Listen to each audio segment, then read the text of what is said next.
Hey, what's up everybody? I wanted to do a quick video today to show you guys some of the updates I've made to my pedal board since my last video. In that video I had just gotten a Line 6 M5 and I was kind of excited about it. Really thought I'd use a lot of the things that it had, and when it came down to it, all I really wanted was a tap tremolo and maybe like a boost or something. So that kind of made its way out quickly, and it was replaced with a Strymon Flint, which I'm pretty excited about. I wanted tap tremolo, but I wanted something that was really easy to use. I didn't need all of the extra rhythm options and wave shapes and craziness of like the Diamond or the Empress. So when the Flint came out and it had the extra reverb, which I do love myself some reverb, I was like, this is pretty much what I have to have. So I got one of those, and I just yesterday got a little tap tempo button from Dan. This one's mine on there.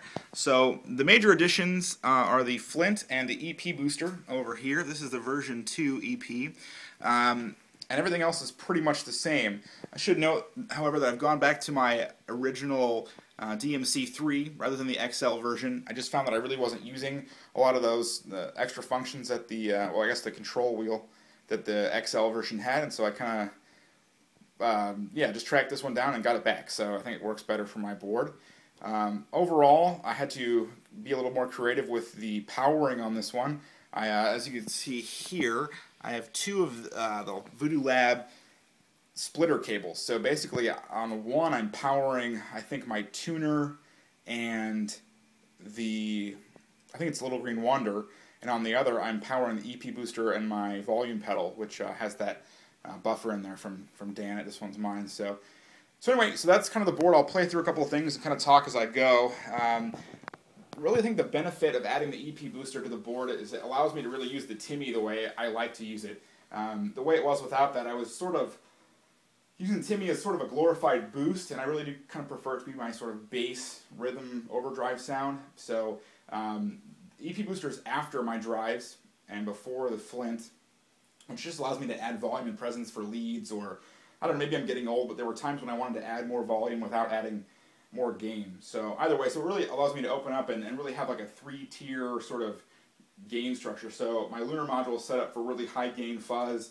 The Little Green Wonder is sort of a nice sort of medium gain, Tube Screamer-esque kind of sound, and then the Timmy is just sort of my bass overdrive. The way that I'm using the Flint, it goes Flint and then down into the Timeline and then up to the Blue Sky.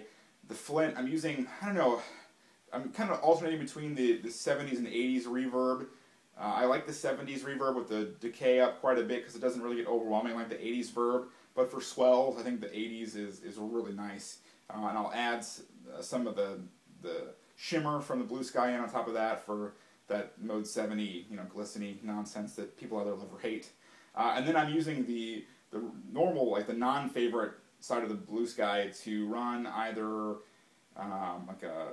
it's just a standard room sound, or sometimes like a modulated kind of thing. So I'll shut up because it's been 3 minutes and I've just been talking. So here's my bass sort of clean sound.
Hope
you enjoyed the video.